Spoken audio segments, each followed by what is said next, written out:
Hello and welcome to Futbol360. This week's one-to-one is with a guy called Jamie Brassington. Jamie's currently the head of goalkeeping at Throttur in Reykjavik in Iceland. It's his second spell there, and he's experienced an awful lot for a fairly young coach. As a player, he was at Luton as a young kid before playing a reasonable amount of semi-professional football whilst starting to develop his coaching career. He coached at Burton Albion in the academy there before moving on to Colchester United, so he has a lot of experience of the professional game in the UK, and particularly developing young players in English professional clubs. But then, as I say, he's been in Iceland, and his most interesting assignment for me, anyway, was being appointed as the national team head of goalkeeping for Taiwan when Louis Lancaster was the national team manager there.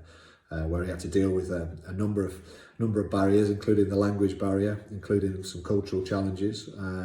But his journey is one that I find inspirational, really interesting to listen to his experiences. Some of his anecdotes are brilliant. His reflections on Icelandic football culture and some of the reasons why it's an amazing place to work for him at the moment, and an amazing country to work in, and an amazing country to be a football fan. So I think you're all really going to enjoy this. I really think that Jamie has an awful lot ahead of him as a coach, and I think his body of work already is very impressive. So I hope you enjoy this episode.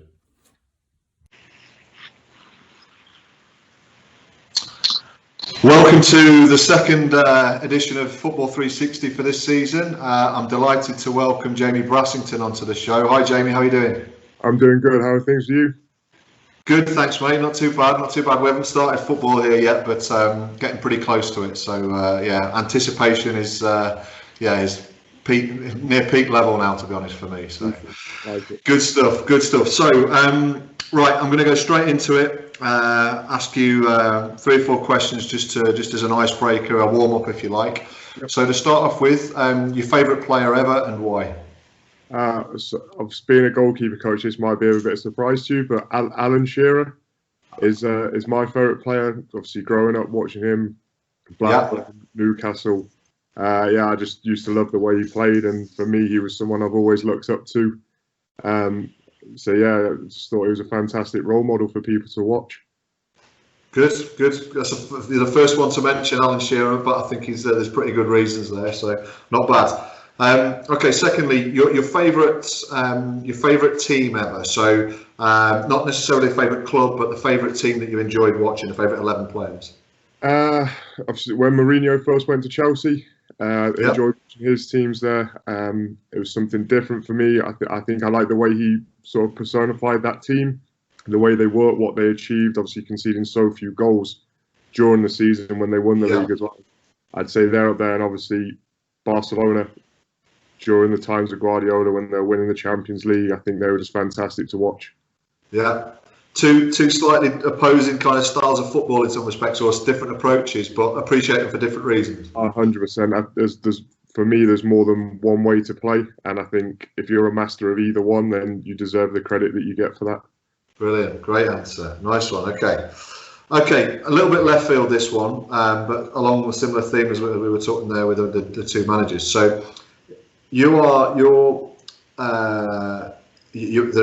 teams playing in a cup final. Let's say there are 22 best players in the world.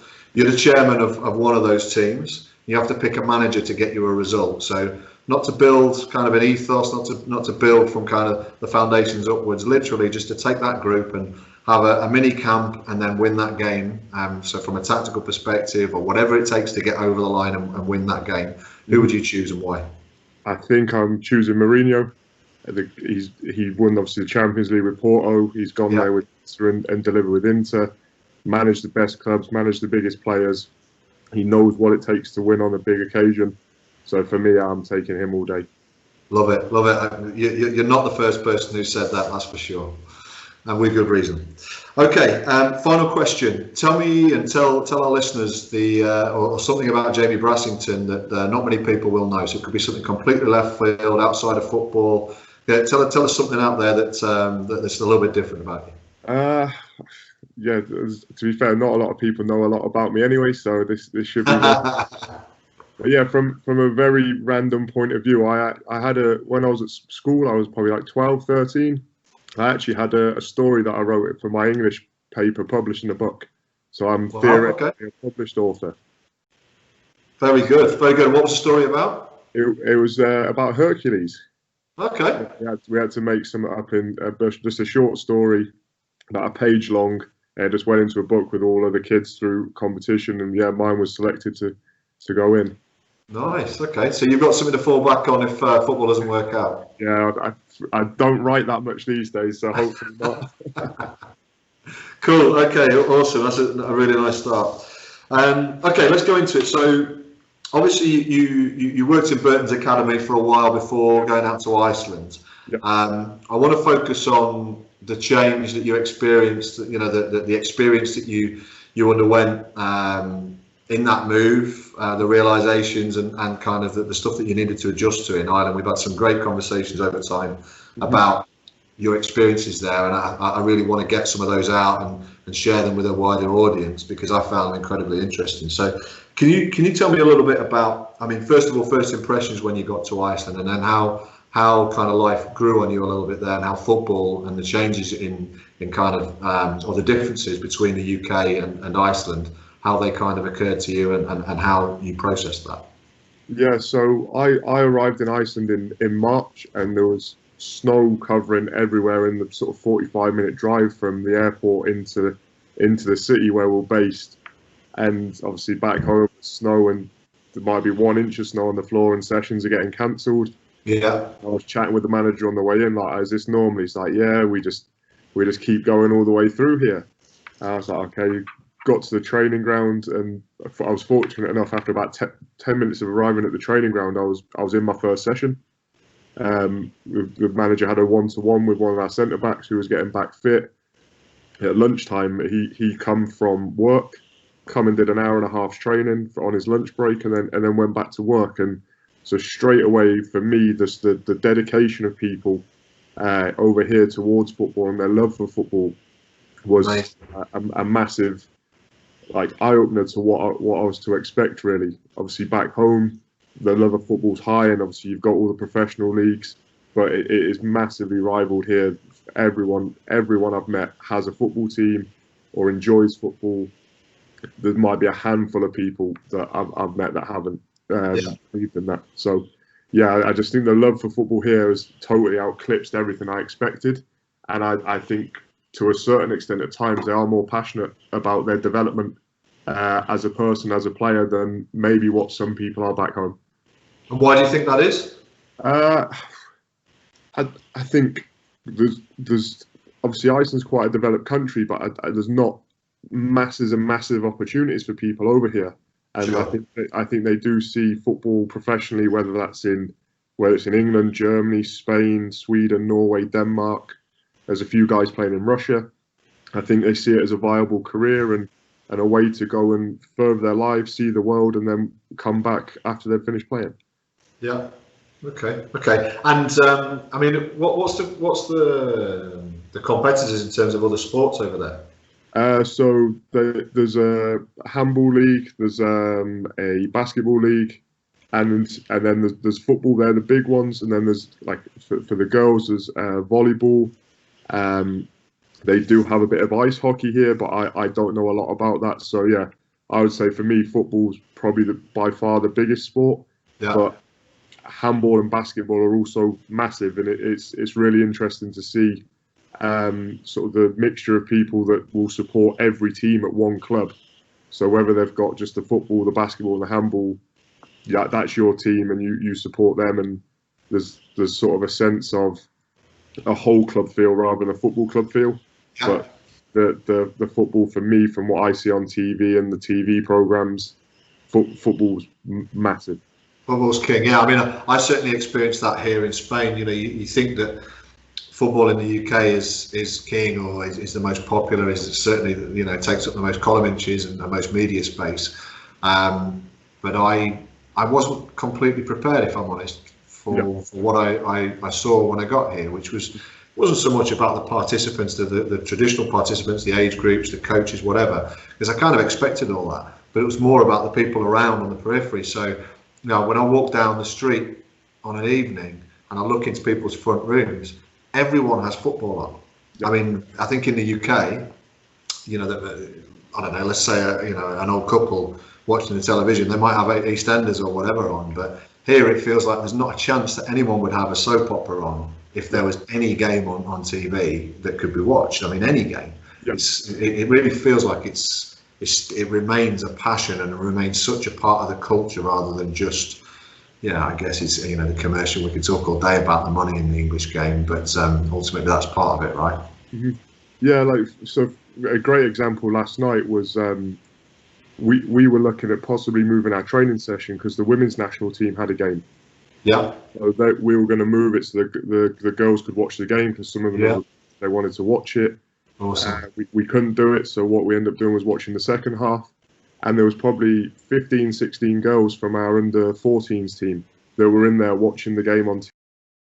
And then there was obviously a lot of media coverage on that.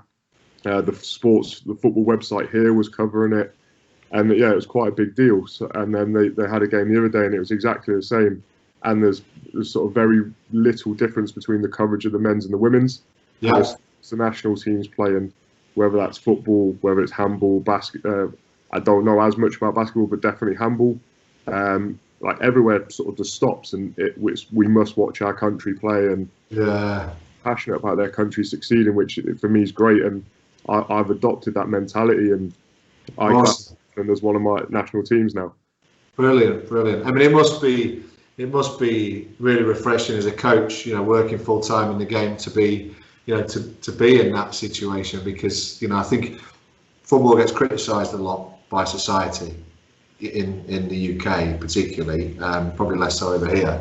So it must be great to be a part of this national obsession, this national, because the enthusiasm and the positivity that surrounds that, I assume, will be higher than it would be in the UK, for example. Yeah, 100%. There is football websites that will do the English stories. They'll do Icelandic stories, but it's very rare. It's constant criticism. It's more sort of positive and look at how well we're doing. It's great to see this player succeeding, and they're just, again, around the national team, especially the passion on a match day is ridiculous. Like outside the stadium, people doing the clap that obviously has become quite famous over here. Fans outside singing, banging drums, and there's just a real buzz around the area. The stadium's full every time they play. Yeah. Okay. So, and do you think that's changed because of the success of the national team and the result against England in the Euros and that particular phase? Yeah, obviously the team getting to the Euros was massive. I think about half the population travelled over to France to watch that, and I just find that the success they've had has just helped build the momentum of what they're doing. I think it's made Europe and the rest of the world take note of what they're doing here. And I think, again, it's something the country can be really proud of with what they're achieving. And I just think that momentum then into the World Cup, and the people that were out watching the games, they had fan parks everywhere. Everyone was in their Iceland shirts. There was a massive sort of buzz around the country of what can we achieve. Yeah. And again, for a country of such small people to get onto that world stage, and obviously they drew with Argentina. The goalkeeper saved the penalty. That's just amazing, isn't it? I mean, it's amazing. We at the time, I remember being amazed about it. I think time kind of dulls, you kind of forget a little bit, and you move on to the next thing. But when you look back on it, and you look at the numbers, like I say, half the population travelling. I mean, that's phenomenal. That is phenomenal, and I recognise it, and I can identify with it a little bit.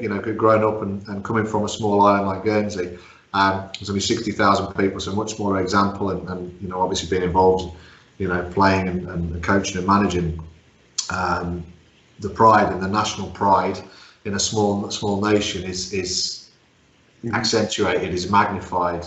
It gets lost and diluted in the bigger nations at times, doesn't it, sadly?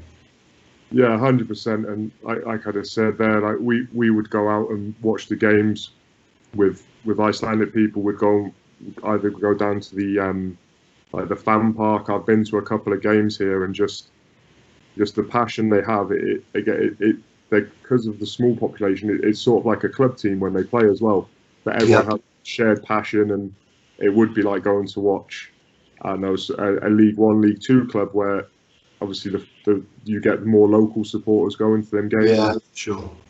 But yeah, it's great to see, and it's good to harness as well. Like for me personally, with the goalkeeper that's been playing, his story is that he worked very hard. He would have his breaks from work. He would go and practice his kicking at the football club. Just him with the balls. He got extra training, progressed. I don't think he made his debut till he was 26, I think, in the national team. He went pro around the same time, and there's a bit, obviously the big stories about him making Iceland's advert for the World Cup for Coca-Cola. So he was doing stuff like that, and I think that's just a great example for the kids over here that actually, if you do work hard and you have a bit of talent and have a passion, then why can't you go and do it, even if it is a little bit later on in your life? Amazing. That's a great story, and it's great, like you say, for you to harness it as a coach. It's phenomenal. So, I mean, I remember reading an awful lot about coach education, the development of the coaching culture in Iceland around the time of all that success. But what's your take on it? I mean, I'd like to know, I guess, how you just talked about harnessing, which is a great word, that really fantastic culture that's been built up around the game and around sport in general. How do you think it's been done to this point? And do you think there's more that can be done? Yeah, so for me, like I said about their passion and their desire with football is so high. I will see probably 50, 60 kids today at sort of 3 o'clock who have got a bag on their back with a football strapped to it, and the kids just play football all the time. Obviously, it helps being at the club and things, and being around where they can play football. But for me, it's just the constant playing and the time and the facilities that are available to them is what has helped drive the success of development in this country. Of course, there's a lot about the coach education in the sense of there's X amount of A licensed coaches per player, which to a certain extent is the case. But again, with that small population, it's a lot easier to get through people on the courses and things like that, and get the teams on and is it really as it's stated in the numbers? I mean, I know it's not here in Spain. I can say that categorically that the numbers here, there's a I don't want to call it a box ticking exercise, but for me, the value of a coach, of the numbers around coach education and numbers in certain categories don't equate to the same value that you get in the UK. That's just my opinion, but yeah, I would agree to a certain extent. Obviously, in the UK, there's so many coaches, so that maybe coaches that are just starting out, or maybe coaches that are still educating them in the early stages, and then the sort of high level experienced coaches. There's such a broad gap between them, but there's thousands, hundreds of thousands of people on the spectrum in between. Whereas you've got, maybe there might only be 6,000-7,000 coaches here. So the guys who are just starting out on the top level, again, the amount in between is so small that you're going to have some coaches who may have a B license, but they've got it early and they're still developing a lot. Or you might have an A license coach in the same stage, and they've gone through the process very quickly just based on the lack of numbers. So here, it's a lot. I would say it's a lot easier to get on courses than it is back home, due to the volume of coaches. Okay, I'm with you. But in terms of, do you think that Iceland has a future in terms of exporting coaches? I think they could. There's a few coaches here, especially in the men's Premier League, who I've not had a chance to see their sessions, but I've seen their teams play, and I've spoken to people who I believe has a good value with what they say. There's a few coaches here who are very good. I believe there are some coaches in Scandinavia, in Sweden, in the women's game.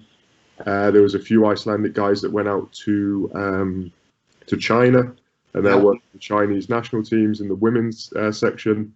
The current technical director of Hong Kong is an Icelandic coach. Okay. So there are people that are making the move abroad and going away, and Cool. I think there is a chance, and they work closely with the Danish FA on their A licenses. So they're looking at other countries and how can we help our coaches to be better, to then hopefully progress to full-time roles and then progress abroad and start sort of making pathways in the for coaches as well as players. Yeah.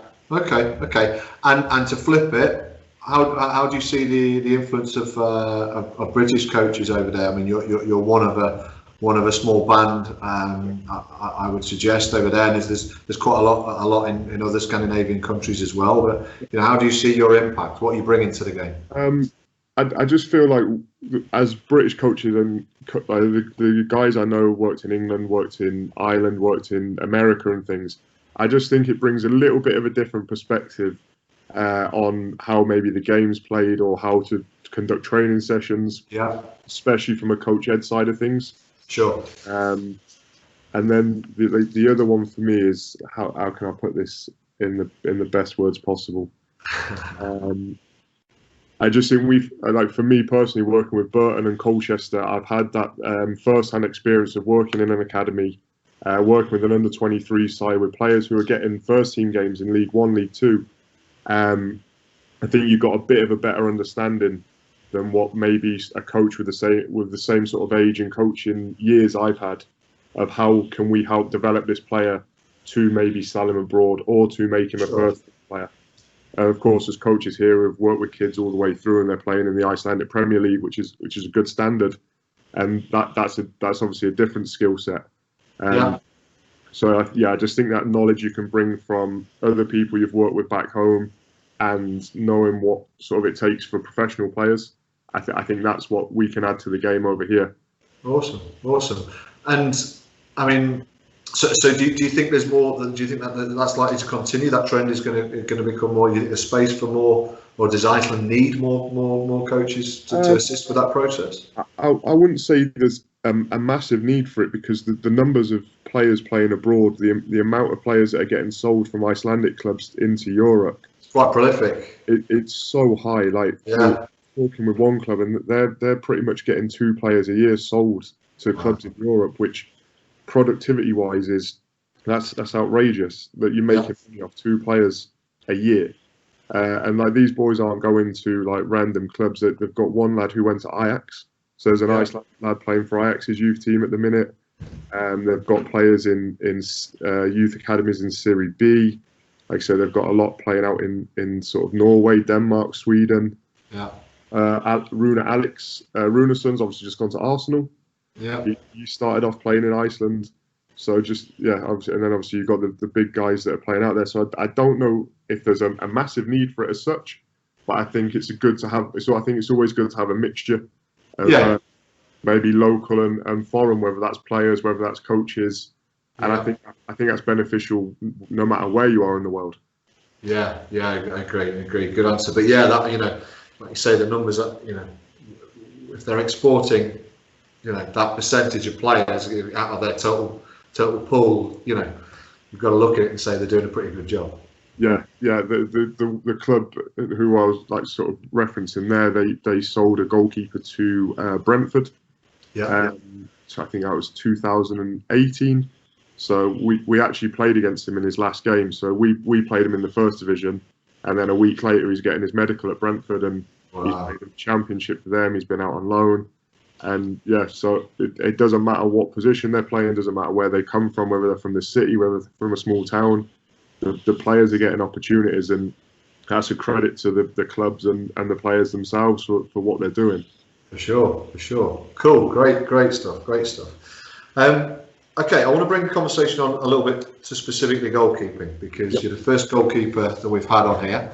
I know I came to you a few years ago and asked you for a little bit of help with goalkeeping topics and integration of goalkeeping into training sessions, not having a specific goalkeeping coach at the time working with me.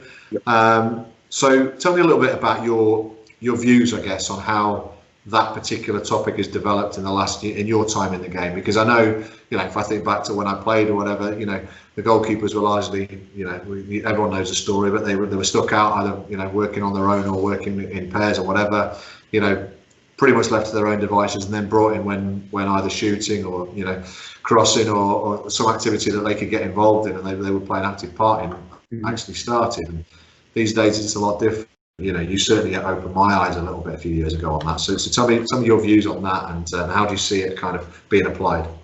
So like you're saying, I remember when I was younger. So when I was sort of first starting off, when I was 6, 7, 8, 9, 10, that finding a goalkeeper coach was nearly impossible. It was only the professional clubs and the academies that had them, and maybe the odd guy here and there. And I used to go to a weekend down in London and do a 3-day training camp, so I could get some goalkeeper training for the year. And that was always the highlight of the year for me, was 3 days of training, so I got to practice what I needed to do. Awesome. And then sort of from there, obviously the amount of goalkeeper coaches that are becoming available for players to develop a skill, because it is a unique position in a team sport. Obviously, if you're a right back and you're controlling the ball, it's no different to if you're a goalkeeper or you're a striker. So there's that bit stays similar whether you're an outfield coach or goalkeeper coach. But then obviously adding the elements of catching crosses, saving shots, distributing your hands, it's so different that you do need extra time, and you do need people with that area of expertise to step in.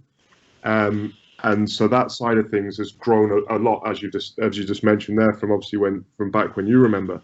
But over the last sort of maybe 4 or 5 years for me, the value of a goalkeeper coach in terms of their opinion on players or on tactics, or how they can be utilised in a training session to work with the goalkeeper, a back four, maybe the midfielders, whether that's an in possession topic, an out of possession topic. That's just grown rapidly, and for me that's a great thing. So I've never wanted to be labelled as just a goalkeeper coach. Sure. I think because you go through your outfield qualifications at the same time, you watch football. A lot of people have played outfield. A lot of people have played in goal. I just want to be seen as a football coach, and not. I don't want to be seen as a striker coach. I don't want to be seen as a midfielder coach. I don't want to be seen as an outfield coach. I just want to be someone that can add value across the board, and because maybe you're the head coach, I'm employed as your goalkeeper coach, your assistant coach, whatever label you want to give it. But maybe you can connect with one player extremely well, but maybe another player you don't connect with as well, but I connect with him or her, and I can then maybe drip feed information in another way to them to enhance their performance, and then together we create a good team. I think that's the word I would use, would be a coaching team. Yeah. It's no different between a goalkeeper's connection and a centre-back's connection. The staff have to be on the same team and on the same page as well. Yeah, I'm with you. Yeah, I mean, I think, tactically, Nagelsmann says something along the lines of, he only believes that maybe 30% of the game of management is tactical. It's the rest of it is about human emotion. And as you say, from a goalkeeping coach, I mean, I know, looking at goalkeeping coaches that I've worked with, both from a coaching perspective as a player, some of them were very quiet in the background, and some of them were very prominent because they had big personalities and they made a big difference in the dressing room, particularly, if not quite so much on the training ground back in those days. So I can kind of identify with what you're saying there for sure. But I mean, in terms of, you talk about yourself being a coach, across, more of a generalist coach rather than just a goalkeeping coach. I mean, are you applying that in different ways at the moment? I mean, are you doing very technical stuff one day and then another day you're doing something more generic? Yeah. So for me, it depends what team I'm working with and what age I'm working with. So sure. with the youth players we've got at the club, then I will give them their specific goalkeeper coaching. And work with them and sort of liaise with the head coach and their assistant coach on how they're performing in games if I don't get to see them play. Okay. Sort of if I'm noticing stuff with their passing or their receiving skills, I'd touch on with them, like, hey, can you have a little look at this? Yeah. And they'd flip it back to me and go, oh, look, we reckon he might have been out of position here on these shots, or the high ball he's struggling with because he's moving early.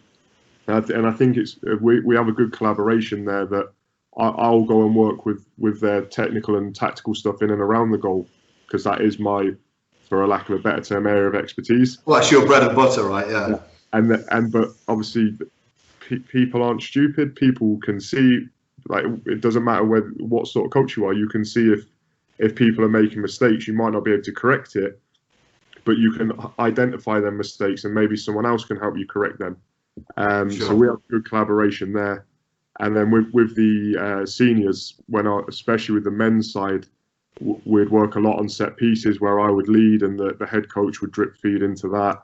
Awesome. We'd work on dealing with crosses. I would lead on that. And there were some days where he just wanted to step back and watch the session, and instead of being fully immersed in it, so he could see if there was anything needed tweaking. So then myself and the assistant coach at the time, we would split it, and we would take different aspects there, and that worked quite well in my opinion. It's the same with the women's head coach. Now we're both in the office full time. We're bouncing ideas off around session design and how can we adapt this, adjust this, team selection. Again, looking again, signings. I'll be sent videos of players that we're looking to sign, and I'll give my opinion on that. Brilliant. So that's sort of how it works day to day with me. I'll obviously, while the players are warming up, I'll take the goalkeepers.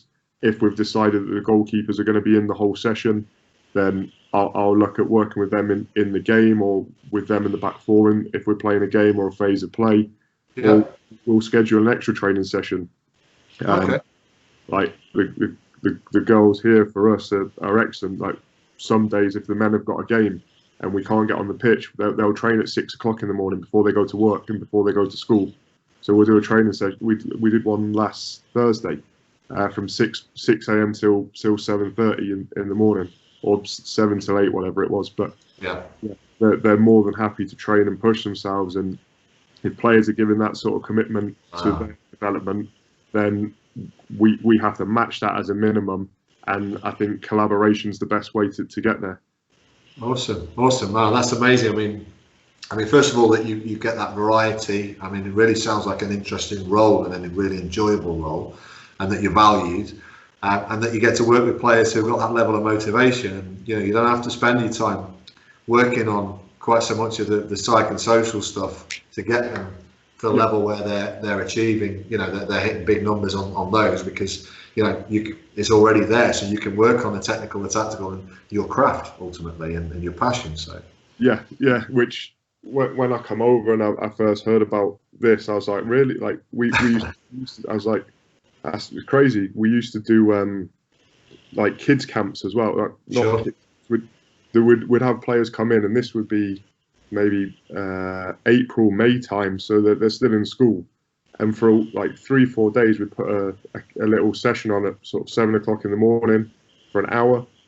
They'd come in, they would train, they'd get some breakfast given to them at the club, and then they'd jump on their bikes and cycle off to school, and then they'd come back in the evening and train again. And wow, just like you say, when you've got that level of motivation and passion to succeed, it just makes life so much better, because then training session was high intensity. The kids love being there, the seniors love being there, and you just create this sort of they create a great environment, and it's one where if players are not in that same mold, they either buy into it or they get found out. It's amazing. Sounds like a wonderful culture to work in. I mean, are there any negatives? I mean, are there? Tell me a little bit. There must be some. Yeah, when you've got a session at 9 o'clock on a Saturday morning and it's minus 20 degrees with the wind ripping through, and you've got like a foot of snow that you've got to clear off the pitch beforehand, that's not the greatest. I'm with you, but it adds fortitude and strength of character clearly to the players. 100%. Like I say, we probably had that scenario when I was here the first time, probably 5, 6 weeks, 7 weeks, maybe even more. And not once did any of the kids send a message saying, no, I can't make it today. They were never late. They were right, we start at this time, we'll get the snow shovels out and let's go. And some of the days it was that bad, we would just clear out the 6-yard box in the goal and an area where we could shoot from, because by the time we cleared the rest of it, it would have just settled on the pitch again. Yeah. But kids are used to it. They love it. So wow. So yeah, it adds a different dimension to the session. Obviously, if you can do it in this weather, you can deal with shots and crosses when the ball's moving all over the place. What are you going to do when it's a nice calm day? Yeah. So I think it adds to the stress levels as well. If you can deal with the stress of this now, then a match day theoretically should be a lot easier and more comfortable and more enjoyable. Yeah, that's it. I mean, there's certainly, the idea that a lot of young footballers are mollycoddled, certainly in the UK, and they don't have to do any of the manual stuff. I remember working with YTs 18, 19 years ago. I'm just checking the year, a long time ago, and them doing the jobs and them getting a fairly harsh experience at times certainly gave them a level of resilience that you don't get in modern players. And I know that's society, but it sounds like the balance might be about right over there, because that hasn't all gone in terms of the menial work and the expectations and the responsibility of everyone digging in for the team and digging in for whatever jobs need doing. Yeah, exactly. And that was sort of similar in Taiwan as well. While I was there, it was for example, if we were moving the goals from onto the training pitch, it wasn't just the coaching staff, it wasn't just the youngest players. We've got guys playing full time in the Chinese first division on serious money, and they were the first guys picking up the goal, and it was a team effort. Again, the same here. Like in terms of kids getting themselves to training, because they all play they come from the local community. You come down to our training ground on a summer's day in June, July, and you'll see like 150 bikes where the kids just cycling. They get themselves to the football pitch. They're either training or playing with their mates. They'll cycle home, a bit like what it would have been 10, 15, 20 years ago in England. They've got that culture here. The kids will walk from school to the football pitch. They'll bring their own football so they can play until the time the session is. And yeah, like sometimes you have to like kick them off the pitch and say, look, get off. We need to train. Oh. At the same time, if we're not using the whole area, then we'll be like, look, no problem. Practice your football, play your head tennis, play your those, whatever it is. Here, it's not a problem, but we'll need this area in say 40 minutes. And the kids are like, yeah, no problem, thank you, and they really appreciate that. But the facilities it'll be unlocked from it could be unlocked all the time over the summer, 24/7. And the kids will just turn up at sort of 6 o'clock, 7 o'clock, 8 o'clock in the morning. We'll just start playing, and there's none of this like back home where the pitch is constantly locked and you must pay 50, 60, 70 pounds to get on there.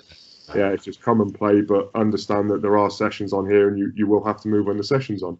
Yeah, and it's just common sense, though. It's just a common sense way of doing it, isn't it? And, I mean, clearly you're working with kids who are, respectful enough to work within the boundaries that you set, so that you can get the best out of the facility that you need, because it's got to be the priority. But why not let the kids knock about on there? I mean, we want to engender a love in the game, and we want to help them prosper. Then it doesn't make sense, does it, to lock, to put locks on the gates, particularly when you've got 4G, 3G pitches that can take the hammer. I understand, on a decent turf playing field, then fair enough, but it's a different kettle of fish on artificial grass. Yeah, exactly. When it would have been not last week, the week before, we had a sort of the coaches had a week off because of most of the youth seasons had finished. So like the kids, you can have a week off and do whatever you want. 3 o'clock, look out the window, what's going on? There's a 10v10 game. Kids have set the goals up on the pitch, on like halfway across, playing in the half horizontally. I think there was about 14 lads, 6 girls, and they just split the teams up and they just started playing, and no one cared who was on what team.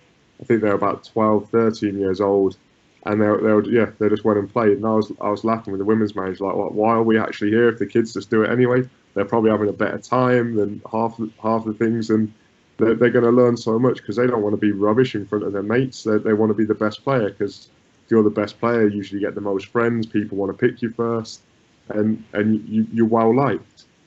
So yeah, like I think it was great to see, and that's one of the pleasures of having the office down there, just seeing what kids do and how they go and play. And just I think back to the village where I'm from back home, and there's 2 grass football pitches down there, and every time I go home and I've been around that area, or I've not heard anyone playing football down there, I've not seen anyone, don't see any kids in the streets playing sport, and it's refreshing to see, really.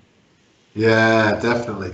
I mean, you're going to make a lot of people jealous listening to this, because there's a lot of coaches who are, just crying out for, an environment that enables kids to do that, but B, the kids who have got that passion to do that and that love for the game that's, perhaps, society these days stifles a little bit. I mean, what about the video games culture there? Is that an issue? Oh, all I ever hear the kids speaking about when I'm walking around in my very limited Icelandic is Fortnite and TikTok and all this. So they're no different to any kids anywhere in the world, but it's just the easy access from living in the local neighborhood.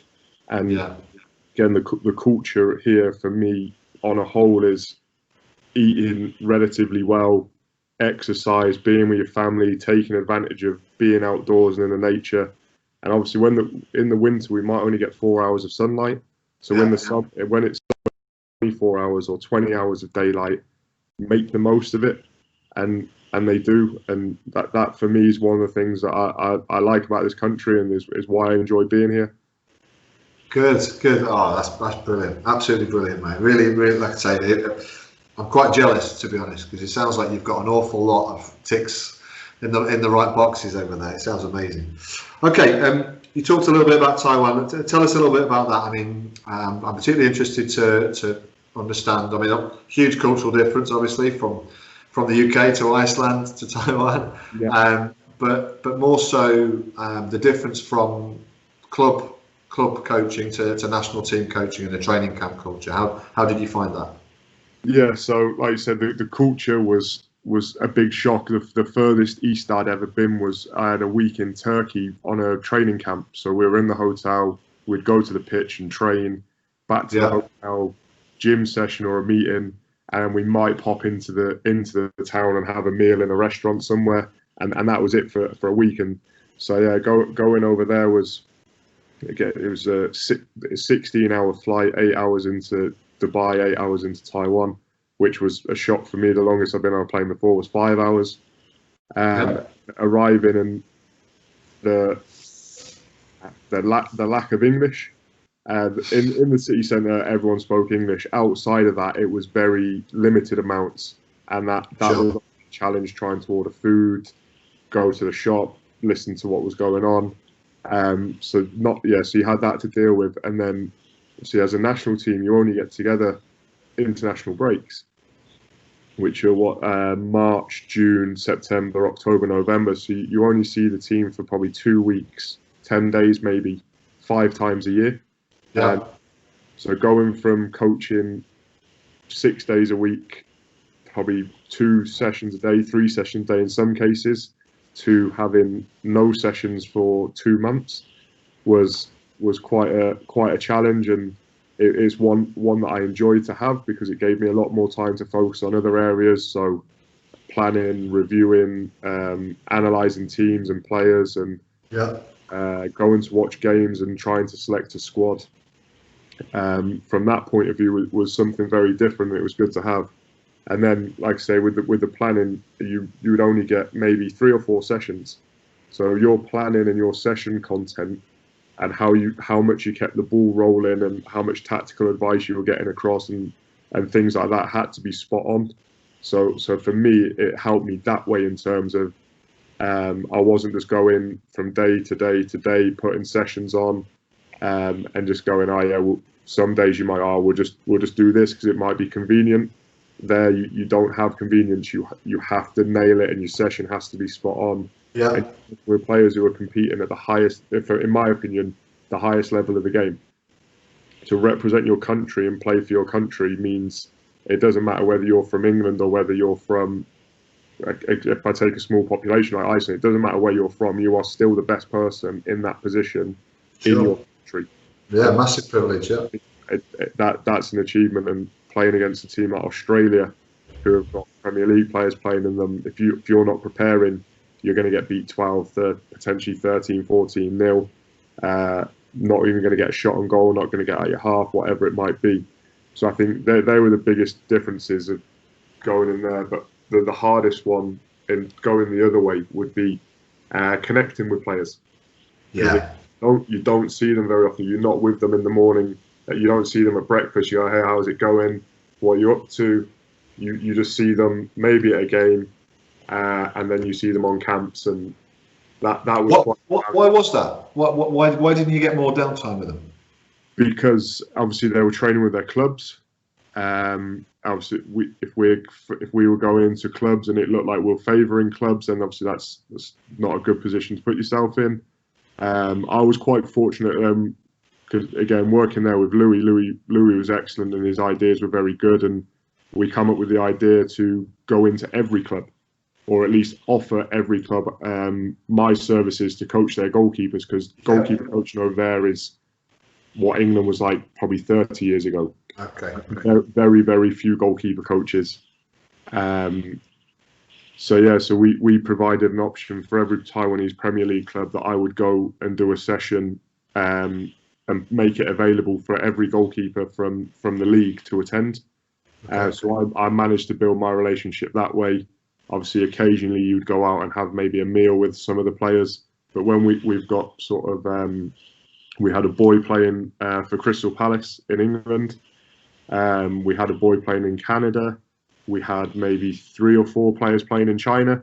So it's not like you can just go and meet with them. So it was stuff on the phone. And no, but on the camps, was it more of a holistic kind of, you get the group activities? On the camps, obviously, it was a lot different. So, like, when we went down to breakfast, you'd see the players at lunch. Sure. We'd have individual meetings, group meetings, and stuff like that.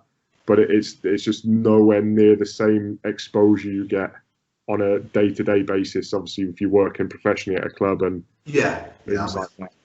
Like I say, even if you're working for a grassroots club, you'll probably see your kids 2-3 times a week potentially. Yeah.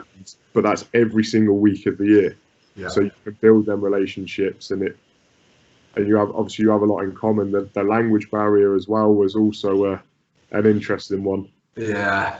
I mean, that it feels to me like that would have been a bigger one, really, because to connect, I mean, language is and verbal communication is so important. If time is limited, if time isn't limited, I mean, like over here, for example, when I'm coaching, I speak some Spanish, but certainly in the early days when I didn't speak any or very little Spanish, I couldn't have built a relationship with a team. I could go and technically deliver a session. Yep. But if I had to influence the people, you need more time to be able to do it. And my assumption is it'd be the same. Yeah, for me, it was exactly the same. Obviously, when you're out on the grass and you're doing the session, and if the session's enjoyable and you're having a little laugh or something funny happens, someone scores a decent goal and you start cheering, celebrating. That it doesn't matter what language you speak, everyone knows what that is. You can build a connection that way, which was good.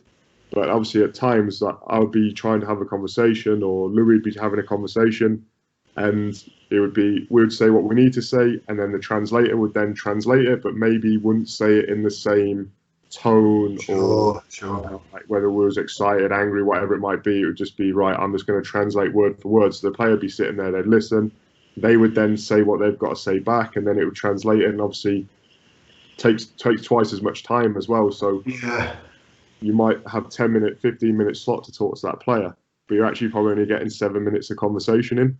Yeah, for sure. No, I mean, it's such a good point there. It's never really occurred to me. It's fairly obvious, but like you say, the tone of voice and how you want to deliver it. With a translator, I hope that the best translators out there, maybe Mourinho did this for Bobby Robson as an example. If he's going to deliver something with gusto because he's not happy about something, or he wants to fire a warning shot across a few players, then there's absolutely no point in doing that if the translator's completely deadpan and, as you say, just literally translates it without adding emotion.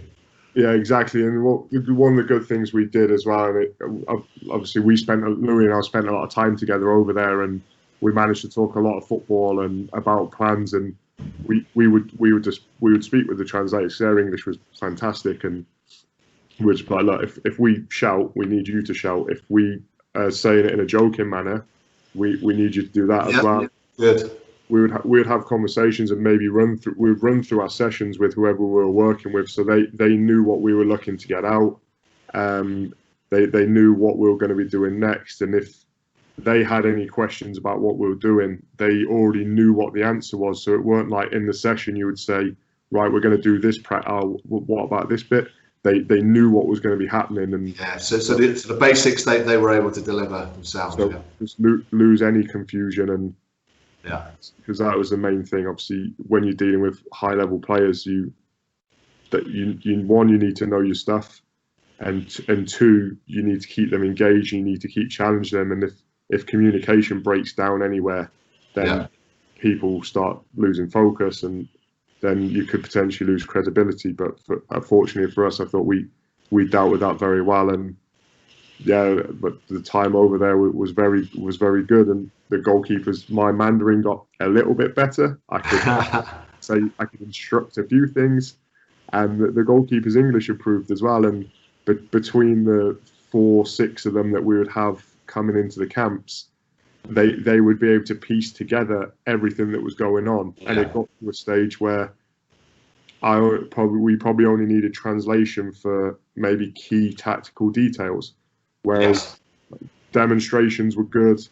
Getting them to observe each other worked, and it was just a lot of different coaching methods that you may not use if you speak the same language fluently. Yeah, it's a great challenge. It certainly stretched me, and I think I think any coach to get, not saying you need to go and work in another country to permanently and change your whole life, but any coach to go and try and do a little bit of coaching in another language and then have to rely on non-verbal communication and other kind of little tactics that you might be able to deploy to get your message across and to affect the players and to get some progression for the players I think it's a huge learning tool, a huge opportunity. So you talked about Louis Lancaster there, obviously working with Louis with the Taiwan national team. Yep.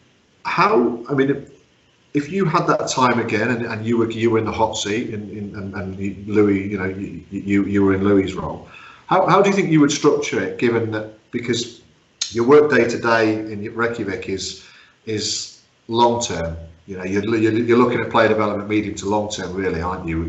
Working with younger players a lot of the time, and therefore it's not about results on Saturday. Whereas, that's your perspective there. Your perspective in training camps and World Cup qualifiers and Asian Cup qualifiers or whatever. You've got to take it down and crystallise it and distill it and deliver something completely different. The objectives are completely different. So given that, how do you think the two scenarios different? How would you apply that?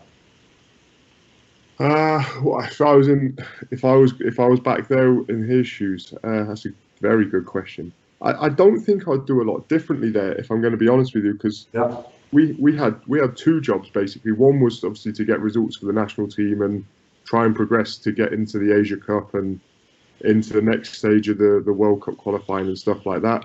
And the other job was to develop the players, because obviously Taiwan is ranked, I think we were 125th or 26th when we were there, so obviously quite low down in the rankings. So we still had to develop players and work on the coach ed side of things to try and help coaches develop and to sort of create a pathway for the youth national players and to liaise with their coaches and try and come to a common goal about raising the profile and the I get it. So it's slightly more, a slightly bigger role in terms of guidance, for a nation rather than just a group of players and results. Yeah, exactly. So you take someone like Gareth Southgate, for example. His only, I say his only, that's a harsh term to use. But his main role is to get the team to win games, to qualify for tournaments, and to win tournaments. Yeah. He doesn't need to go, I need to develop my left back, because he's got 10, 15, 20 left backs playing Premier League football, championship football, who he can rely on to come and play games for him. Whereas we might only have 3 left backs, or 2 left backs even. And okay, how can we get the most out of this player? How can we develop him? And how can we liaise with clubs and to make sure they're getting what they need to play for us as well as their club team? I'm with you. For me, I look at it and think, certainly from experience working with a smaller nation in Guernsey, but the challenge with that, I think, is if you try and coach and you spend too much time on coaching and not enough time on clarity of message, clarity of game plan, and understanding, then you know the balance is difficult to get right. I guess is what I'm saying. Yeah, 100% agree with you there. Yeah, cool. Okay, so just to finish off with, because we're coming towards the end of the discussion. I mean, you must be one of the most adaptable coaches out there. I mean, you know, there's some great work being done by British coaches in lots of different nations around the world, and luckily they're getting more exposure and more, you know, their learnings are being shared, you know, far and wide, which hopefully that, you know, this will add a small piece to that process. But yeah, such an adaptable kind of guy, given that you've worked from the Far East, you know, to Scandinavia. What are the key learnings for you? What do you think the difference has made? What do you think that experience has? What difference, sorry, do you think that experience has made to you if you compared Jamie Brassington, who's travelled the world and you know, delivered in different languages, different cultures, and so on and so forth, to Jamie Brassington, who could have stayed with Burton Colchester, you know, in the academy system, and no doubt had a great experience, and perhaps possibly even had a higher profile in certain circles. How do you compare those two, and how do you feel about that?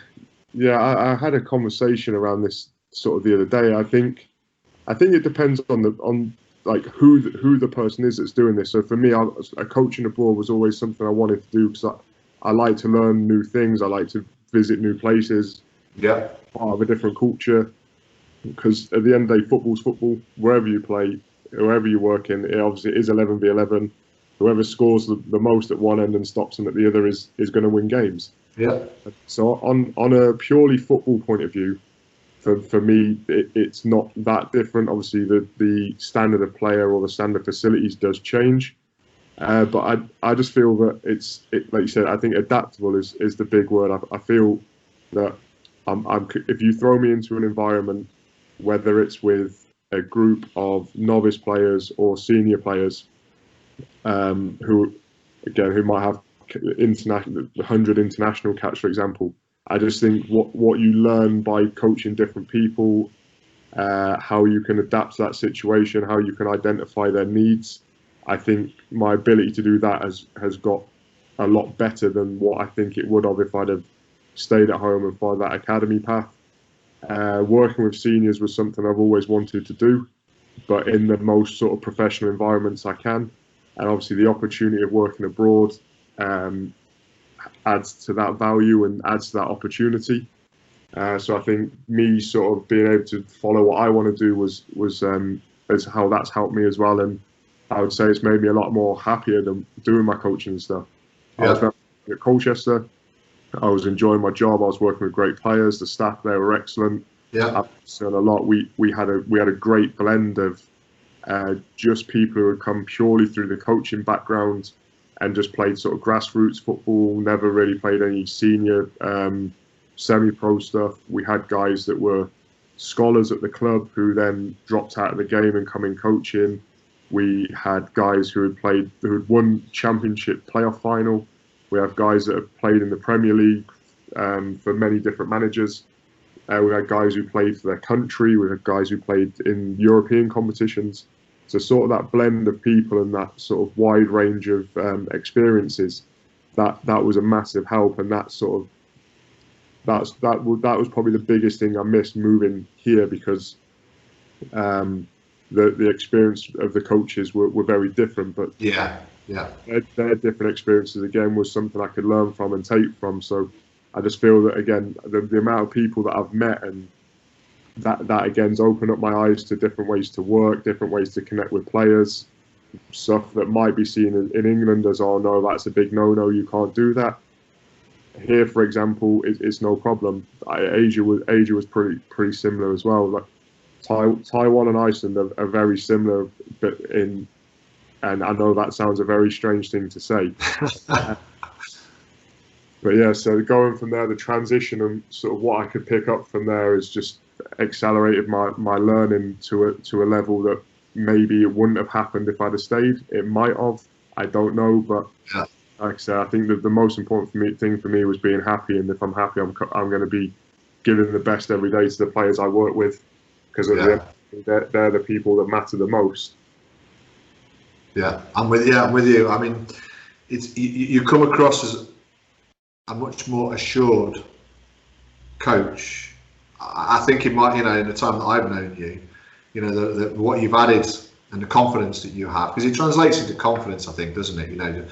You've coached all over the world, you've coached in different languages, you've coached at different levels, World Cup type stuff all the way down to an under 11s game on a Sunday morning, whatever, both of which are equally important in different contexts. Yep. And yet it doesn't really mean that there's anything should hold too much fear for you, whatever the future holds for you. No, I agree with that, and I think I don't like using the term lucky. I've been fortunate for opportunities that have come my way, but I think you make your own sort of fortune. And like when I went out of college back home, I was working 2 days a week part-time there coaching, and then I got another part-time coaching job and another one, sort of working 3 part-time jobs at one time. Yeah. Then I know how hard you've worked, for sure. Going full-time at the college then and progressing on. There was days where I'd leave my house at 9 a.m. and I'd get back at 11 p.m. And that would be, I'd do say 3-4 days like that coaching and 2 days like that training and playing myself. Yeah. And I just think all them opportunities that I opened myself up to has then allowed for this sort of life and being able to experience what other countries have and what other football's going on in the world. And if someone said to me, come and coach our under 9s, no problem, I'd be more than happy to if I'm around.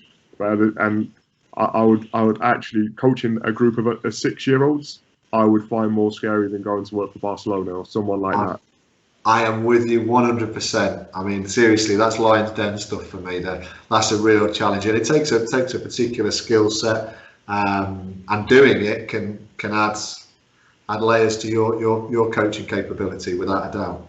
100%. The biggest thing I've found for me in football, and like you say about confidence and stuff, and there's a reason why people play football and they love it, and it doesn't matter if they're 6 or 36 or 96.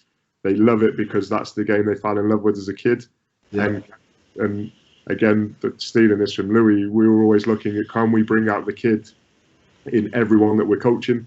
Right. So that for me is why it maybe come across as confident. I don't know. It's just I just treat the young ones like the adults and the adults like the young ones, and find that happy balance. And it seems to work so far. So we'll keep running with it, keep learning, and seeing what happens. Well, let's say if I may be so bold, you come across as very confident in your own skin without being too confident, without being cocky or whatever. Just like I say, assured is the word I would use. And as I say, I think back to conversations and spend a little bit of time with you a few years ago, and I see growth and like I say, those layers and that confidence that it brings because of all these amazing experiences. So more power to you. And wow, you're still pretty young, so there's an awful lot more ahead for you. I mean, what are your aims? I know you've got a great gig and a fantastic place at the moment, but what do you think you might fancy doing and turning your hand to in the future? So I've obviously there's stuff that I want to achieve in football, and that's obviously going through. Hopefully, one day working at the very highest level and winning trophies, whether that's in Spain, Italy, Germany. I'm not gonna say, oh, I must coach this team, because you close off so many opportunities to yourself that, like, I never thought I'd be here. I never thought I'd be in Asia. I didn't know where I was going to go. So for me, am I happy with what I'm doing and where I am? If I am, that's great. Have I got the ability to help players achieve their goals? Because like I said earlier, that at the end of the day, that's why I coach. I don't coach for me. I coach for them. Can I give them that experience or facilitate something where they can strive to be the best they can be? And for me, nothing would be happy if I coached a kid and he goes and signs for Man United. I'd be more happy with that than picking up an FA Cup winners medal, for example.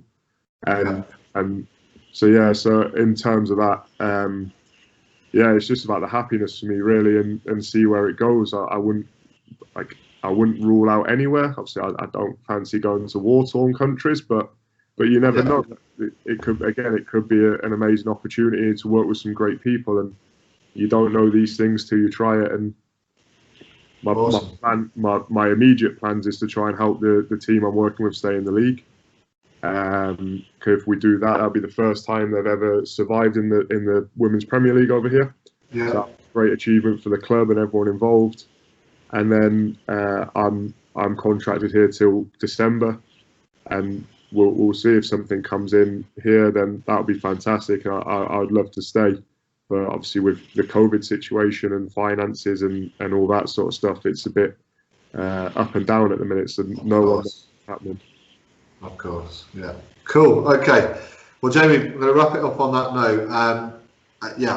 First of all, obviously, I just want to say thank you for your time. That hour or more than an hour has flown by, as I expected it would do. Really, really love listening to you talk about football. Love listening to your experiences, and I'm pretty certain that a lot of people out there are going to feel the same. It's an inspirational journey to some degree, but also, there's just small little kind of snippets of experience that you're sharing there that I think, make me reflect. I mean, just that one with the translator and the emotion, for example, that never really occurred to me a huge amount. And I think the people listening to this, if they're coaches particularly, I think will no doubt have learned something and maybe got a little bit of inspiration as well. So I really, really appreciate you giving us some time. Wish you all the best for whatever the future holds, certainly in the short term in Iceland and Reykjavik there with Throttur. And whatever comes in 2021, COVID or no COVID crisis, I'm pretty sure you're prepared for whatever's coming to you. No, I appreciate that, and thanks for having me on. It's been great. I could talk about football all day, every day, and I'll probably bore a lot of people, but yeah. Well, listen, kindred spirits, mate. We've done it before, and I'm sure we'll do it plenty in the future. But I think to share some of that with the people who tune into this, I think it was something I really wanted to do, and I'm really pleased that we've done this, and I'm looking forward to how it's received. No, happy to help, and again, if anyone wants to get in contact about this, then see social media, email. I'm a big believer in answering people that send messages, whether it's yes, I can help, or no, I can't. And so if anyone does enjoy it that much and wants to talk further, then feel free to get in contact. Top man. Well, you heard the man. So go on. I hope people take advantage of that opportunity. Yeah, happy to help.